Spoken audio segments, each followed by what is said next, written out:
Whiteness Gigi. Ninjabu. Sombalege. Lege Momodoto, Kormoto Pondena. Rumlar Keno double, Sonne Gafara. Mesdames et messieurs, bonsoir. Merci d'être dans le programme de Awesome Africa TV Show. Je suis Abdoubaki Boukari, le présentateur de cette émission. Aujourd'hui, nous sommes heureux d'accueillir pour la deuxième fois Monsieur Gérard Djadé dans le studio virtuel de BronzeNet à New York. Monsieur Djadé est l'auteur du recueil de nouvelles Coup de théâtre. Dans cette émission, il nous parlera de son recueil de nouvelles, de la rentrée scolaire qui a eu lieu au Togo cette semaine même, et bien évidemment des élections présidentielles ici aux USA, dont la proclamation n'a pas encore été faite. Bon, une fois encore, M. Gérard, bonsoir. Oui, bonsoir. Ok, là c'est bien. Vous êtes là pour la deuxième fois. Oui, je suis heureux de vous retrouver encore une fois pour parler de votre livre. échanger avec vous. Je suis très content. Ok, moi aussi, je suis très content. Bon, est-ce que vous pouvez vous présenter à nouveau à nos téléspectateurs? Oui, je dirais que je suis togolais. Je vis aujourd'hui aux États-Unis, à New York. J'étais enseignant de français au secondaire. Ça fait bientôt 2 ans que je suis aux USA. Je suis auteur d'un recueil de nouvelles. Des nouvelles, ouais, coup de théâtre. Ouais, on parlera de ça tout de suite. Bon, dans notre précédent entretien, nous avions parlé de la mésaventure de Papa Sron, fille à papa, bon, qui a été abusée sexuellement en France. Bon, aujourd'hui, j'aimerais que vous parliez un peu de la prostitution de certaines jeunes filles de Lomé dont vous avez fait cas dans votre recueil de nouvelles. Oui, la prostitution, c'est un mal qui gangrène aujourd'hui la plupart des sociétés occidentales et même africaines. Et principalement au Togo, nous avons quand même des cas de prostitution. La prostitution des jeunes filles, surtout au Togo, les gamines qui se prostituent dans les hôtels, dans les bars. Et les cas réputés pour cette pratique, à Lomé principalement, nous avons par exemple les quartiers comme Agoué, Dekon, Nikonakoué, Kodjoviakopé. Au début, avant, c'était Dekon, mais aujourd'hui, Agoué constitue aujourd'hui un coin réputé pour cette pratique. Quand vous allez les nuits, par exemple, vous avez les nightclubs, vous avez les bars. Et ces nightclubs, souvent, l'entrée, c'est gratuit. C'est gratuit pour les jeunes filles. Et même c'est payant pour les garçons. hommes. Donc, à l'intérieur voilà, pour les hommes. Donc, c'est une fille à l'intérieur nue ou dans des tenues à découvert. Donc, elle se prostitue, elle échange le corps contre de l'argent. Parmi elles, certaines disent que c'est fructueux. Certains lui-même, elles arrivent à gagner ces 40 000 ou 70 000 francs. Vous voyez? Et ça devient juteux. Okay. Bon, quelle est la cause de cette prostitution-là?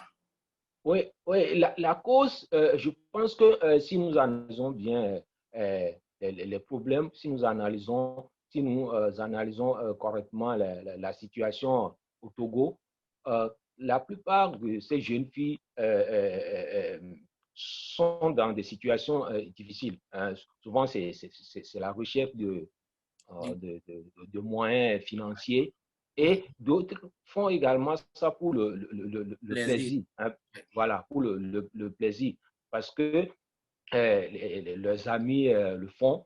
Donc, elles s'adonnent également à ça. Hein. C'est malheureux pour notre pays.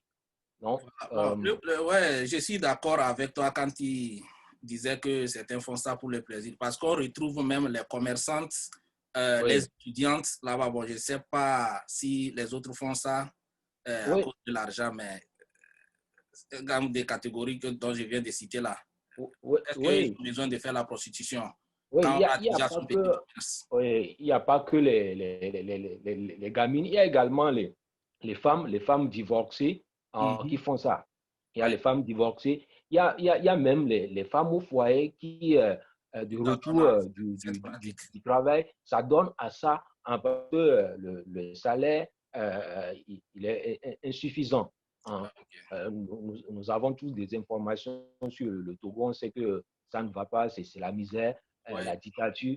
Donc, ces femmes-là, ça donne également à ça, en plus des jeunes filles qu'ils font, des gamines, qu'ils font également.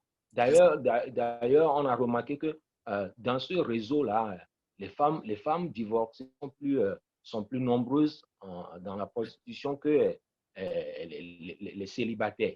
Donc, c'est un peu la, La c'est un peu situation. la situation. Aussi, dans votre recueil de nouvelles coup de théâtre, vous aviez parlé de Fiati. Bon, je vais lire un passage là. La princesse. Un instant. Euh, Oh, la princesse. euh, Elle filait, titubait d'essoufflement, comme qui venait de charpater et était traquée par des Hercules sur une voie glissante et chantonnait d'une voix entrecoupée d'angoisse. C'était ma fille est plus belle que la verdure après la pluie. Ma fille est un champ de blé, Fiati. Elle est le sourire du marigot, Fiati. Une oasis dans le désert, Fiati. Un cocotier sur la plage, Fiati. Le soleil à l'horizon le matin, Fiati. Un collier d'or, Fiati. Elle est le sommier du prince, Fiati, et non la natte du pauvre hardi. Bon, monsieur Gérard, euh, parlez-nous un peu de Fiati. Que euh, dit-il? Piatti, Ouais. c'est en fait une prince. Hein. Mhm. Elle est fille unique du roi Djantai. Ils vivent dans un village, C'est ça. dans un village que nous appelons, que j'appelle la vie copée. Mhm. Donc, cette jeune fille euh, va vouloir se suicider parce que elle va perdre son amour. Hein. C'est ça. Donc, vous savez que les rois ou dans les sociétés ou dans les sociétés, dans la plupart des sociétés, même dans les sociétés traditionnelles, C'est ça. il y a cette volonté-là des rois que leurs enfants épousent Les hommes riches. voilà, un prince ou une princesse. Donc, le roi va refuser en quelque sorte la mésalliance.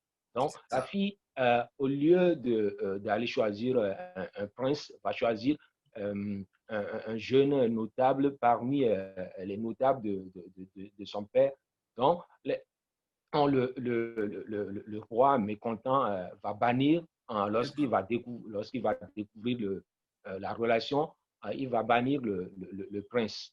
Donc, la fille Fiati mécontente parce que son amour vient d'être banni et tout, elle va vouloir se suicider, elle va se jeter dans la mer. Hein. C'est ça. Donc, voilà. Donc, lorsqu'elle va se jeter dans la mer, on va la chercher en vain.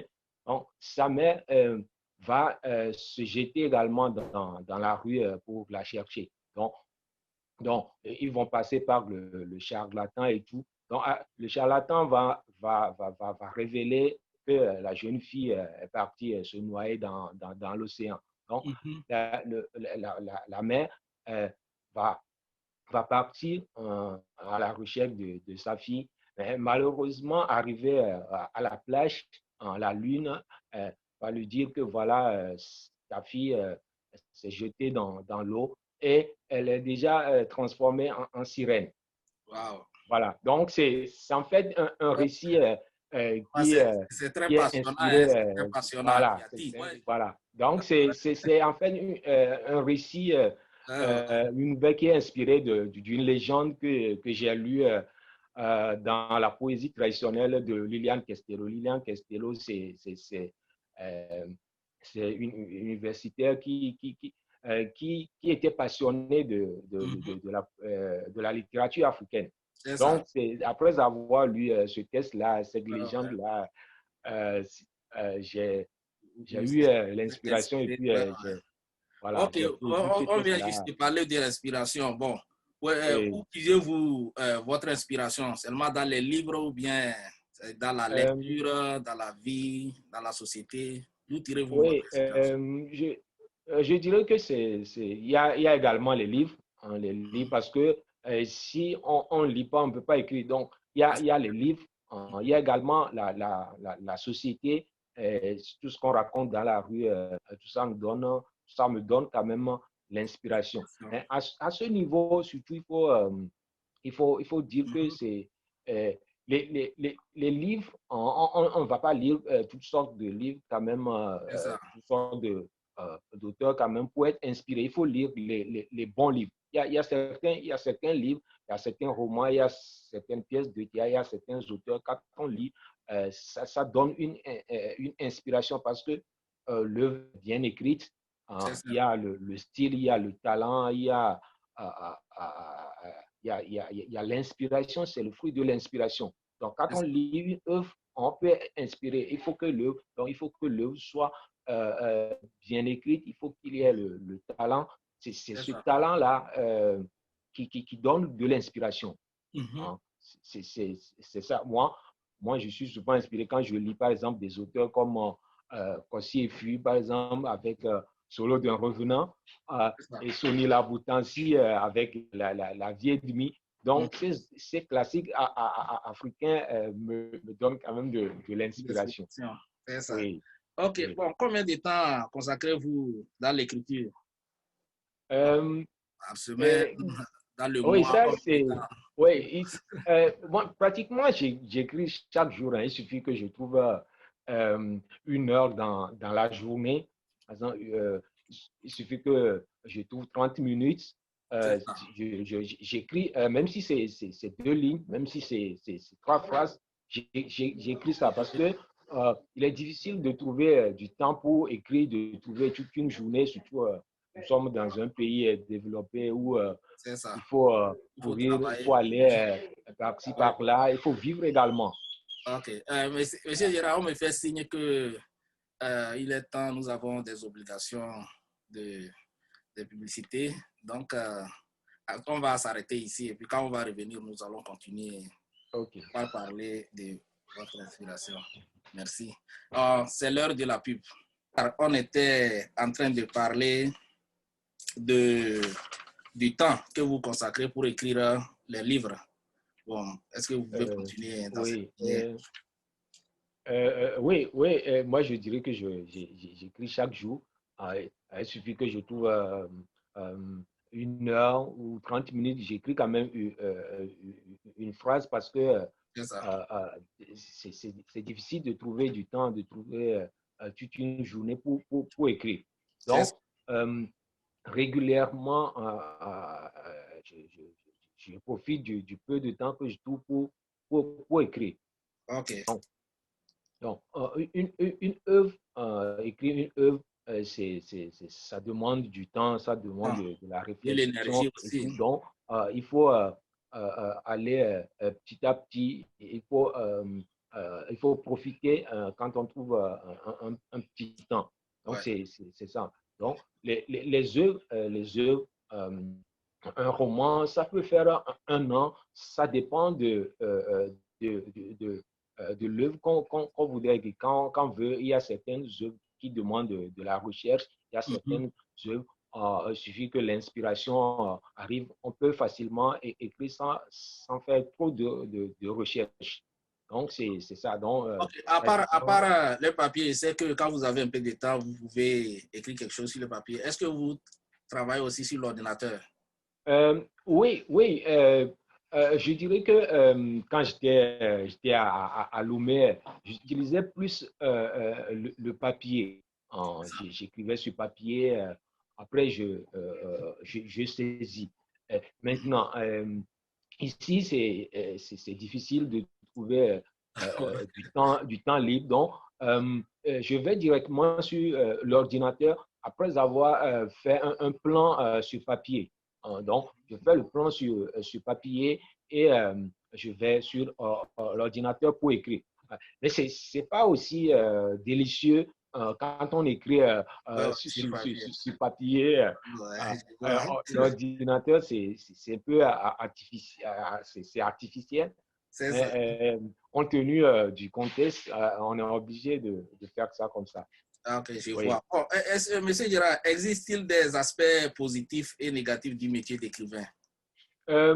Oui, comme tout métier, l'écriture également a des aspects positifs et négatifs. Hein. Écrire, c'est aussi jouir. C'est ça. Quand on écrit, il y a une certaine joie, un certain plaisir qu'on trouve. Hein. Les personnages qu'on crée, par exemple, C'est ça. les personnages qu'on crée, qu'on tue, qu'on méprise, qu'on ressuscite, et tous les mots qu'on crée, mais ça nous donne un certain plaisir. C'est à ce niveau que ça n'ennuie pas. Wow. Non, et écrire, c'est également se libérer. Henri Michaud qui dit que l'acte d'écrire, c'est comme de l'exorcisme. Donc, une fois qu'on écrit, on se libère. Donc, dans ce cas, les poètes en savent beaucoup de choses. Parce que lorsqu'on est travaillé par des obsessions, lorsque l'esprit est perturbé par des obsessions, il faut quand même se libérer en écrivant. Donc, écrire, l'acte d'écrire, c'est en quelque sorte une sorte de psychanalyse de soi. Hein. Donc, les désirs qui nous traversent, les obsessions, en écrivant, on se libère. On se libère de ces désirs-là. Et après, c'est comme si c'est thérapeutique. On se libère et on se sent mieux, quoi. Il y a ça. Ça, Et également, écrire également, c'est aussi découvrir la signification d'un certain nombre de faits, hein, des problèmes sociaux. Lorsqu'on écrit, on se met en sorte à la place des individus qui vivent un certain nombre de problèmes. Et indirectement, lorsqu'on écrit, on trouve des raisons, des mobiles, des raisons pour lesquelles tel individu réagit de telle façon dans la société. Et ça, c'est l'inspiration qui donne ça. C'est l'inspiration. D'ailleurs, quand on écrit, on ne sait pas ce que le personnage va dire dans telle ou telle situation. C'est l'inspiration. Donc, lorsqu'on va placer le personnage, par exemple, dans telle situation, en face de tel problème, le personnage lui-même, il va parler. Le personnage parle, et ce que le personnage va dire, on ne le sait pas. On ne le sait pas. Donc, c'est par rapport au contexte, c'est par rapport à la situation, c'est par rapport à l'inspiration que on laisse le personnage parler. Donc, c'est ça, ça n'appartient pas à tout le monde. Seul l'écrivain peut arriver à trouver des mobiles, des raisons pour certains faits. Ok, je vois. Bon, Voilà. Monsieur Donc, Gérard, oh, je sais que oui, les écrivains lisent beaucoup. On vient de parler oui. de ça. Bon, quel est le livre que vous lisez en ce moment? Je suis en train de lire le recueil de nouvelles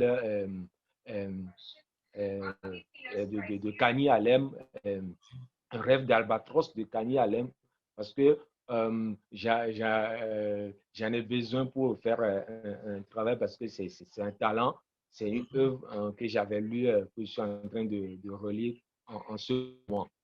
Voilà. Ah, ok. Je vois. Bon, quels sont les auteurs togolais qui vous inspirent? Les auteurs togolais, il y a Kani Alem qui était mon professeur à l'université de Lomé. Et j'admire tellement Kossi Fui avec la fabrique de cérémonies solo d'un revenant. Donc, Ok. c'est des auteurs comme il y a Sami Tchak également. Donc, Ok, ces grands auteurs. ok. Je, je Oui, pense que vous avez oublié Sami Tchak. J'ai même son livre oui, ici. Euh, oui, Sami Tchak. ouais, ouais, Oui, ah, là, c'est oui, là, la fille de oui, Mexico, c'est un là. auteur que je, Ouais, ouais, j'ai c'est un acheté auteur que d'autres je, sur Kandor. euh, Mhm. oui, c'est Ah, un mais vous auteur lisez que ça. j'admire beaucoup. Mhm. Je me souviens quand on était en troisième année à l'université de Lomé, quand on étudiait le champ littéraire togolais, la littérature togolaise, on avait étudié son œuvre Hermina Ouais, dans le ouais, contexte de l'intertextualité. On avait étudié cette œuvre-là. C'est un auteur également que ouais, ouais, j'adore. ouais, Son talent d'écrire, son imagination, ouais, sa liberté ouais, dans ouais. l'écriture. Voilà. Ah, je vois. Ouais. Oui, Il vient même de faire sortir un livre là tout récemment. oui, oui, je crois qu'il vient de recevoir un prix Un prix littéraire littéraire également. en Oui, France. j'ai vu ça la dernière fois. Oui. Ok, ah, là, c'est bien. Sinon, je le suis sur Facebook. Et je Oui, sais pas avec effectivement. lui. Ok, Monsieur Gérard, avez-vous un projet de roman en cours pour 2021? Oui, je suis en train d'écrire un recueil de nouvelles également qui sera publié, qui sera publié sûrement l'année prochaine. Oui, Ok, ok, ah, là c'est bien. Bon, pourquoi le choix des recueils de c'est nouvelles? ça. Il ne va pas te lancer dans le roman. Euh, non, non, non, le roman, j'ai même un troisième livre que je vais Ouais, travailler. ouais, ouais, C'est un roman, c'est un roman également. C'est un ok, roman, c'est un premier roman. J'avais voulu publier ça avant ce recueil, ce deuxième recueil, mais je me suis dit, c'est ça. ce sera après, ce sera le Ok, troisième le roman. livre. Ok, Voilà. c'est bien. Sinon, j'aime bien le genre narratif quand même. La Ok. nouvelle, le roman, Mhm. voilà, le récit, le conte. C'est ça. J'aime le genre narratif de façon générale. Oui. C'est ça. Ok. Bon, Monsieur Gérard, quel conseil avez-vous pour ceux qui veulent se lancer dans l'écriture? Euh, oui, euh, écrire, ce qu'il faut savoir, écrire, ce n'est pas facile. Hein, ce n'est pas Ça, c'est facile vrai. d'écrire. Il y a l'angoisse. Quand on écrit, mais on ne sait pas que ce sera publié. Ouais. Voilà, donc c'est ce que je leur dirais, c'est il faut lire, hein, lire et écrire. Hein, C'est lire, ça. lire beaucoup, hein, parce que, et surtout, il faut lire les auteurs les auteurs confirmés, les auteurs qui ont du talent. Il C'est ça. faut les lire et régulièrement écrire. Hein, il faut pratiquement écrire chaque jour parce que hein, l'écriture, c'est un art qui évolue, un art qu'il faut cultiver. C'est ça. Lorsqu'on écrit régulièrement, arrivé à un certain moment, on acquiert un certain réflexe dans l'écriture. Donc, il faut régulièrement écrire et au fur et à mesure qu'on écrit, on se corrige et on s'améliore. C'est Et ça. avant tout ça, il faut lire. Ok. La lecture, celui qui n'aime pas la lecture Ouais. ne peut pas écrire. Ça, Ça, c'est vrai. Je c'est vois. la raison pour Ok. laquelle les grands auteurs ont pris la plupart de leur temps, de leur vie Ouais, ouais. à écrire.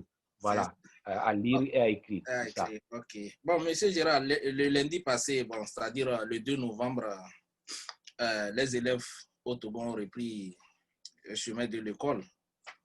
Bon, Oui. en tant qu'enseignant, vous avez enseigné au secondaire. Oui. Bon, pendant ces temps de COVID-19, vous avez vu, Oui. la COVID est là, ils ont repris les cours, le problème des classes, tout ça là. Bon, quel conseil vous avez pour les professeurs et les apprenants? Oui, je pense que le politique togolais, le gouvernement a pris quand même un certain nombre de dispositions. Les enseignants ont été sensibilisés une semaine avant la rentrée et également ils ont sensibilisé les élèves à travers les médias, les télés, les radios.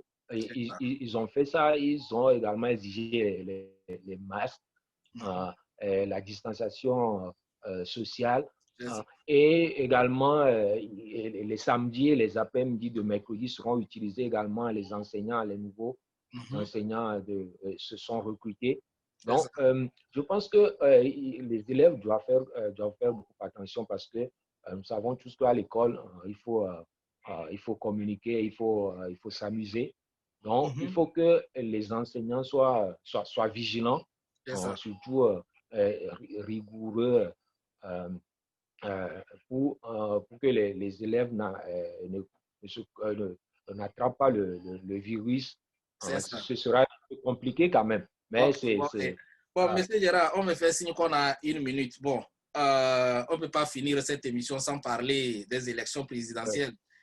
Tu vois, aux États-Unis ici. Et c'est votre première fois d'assister à cette élection. Quel est votre point de vue? Parce que jusqu'à présent, on attend les résultats. Oui, les Américains sont impatients de connaître le nouveau président. Je pense qu'il faut qu'il prenne toutes les dispositions pour que le désir des Américains soit satisfait. Sinon, c'est intéressant quand même. Donc, j'ai 30 secondes. Vous pouvez enchaîner votre mot de fin. Ça me fait signe que j'ai 30 secondes. Ouais. Je suis content d'échanger de nouveau avec vous. Et je demande aux uns et aux autres de faire un effort et me découvrir à travers ce petit livre édité au Togo. Ok. Bon, là, on va laisser vos contacts. Ceux qui auront besoin de ça, ils vont chercher ça. Après, ils vont vous contacter, quoi. Bon, on n'a pas de temps, mais on aura le temps de revenir et on parlera aussi de l'école. On aura tout le temps. Après, on parlera après. Ça me ferait plaisir. Okay. Bon, merci beaucoup, M. Gérard, d'avoir accepté notre invitation. C'est moi qui vous remercie. À nos téléspectateurs, merci d'avoir suivi cette émission. Vous pouvez la retrouver sur la chaîne YouTube de Asson Africa TV Show et sur la page Facebook de Asson Africa TV Show. Bye bye et à la prochaine. Bye.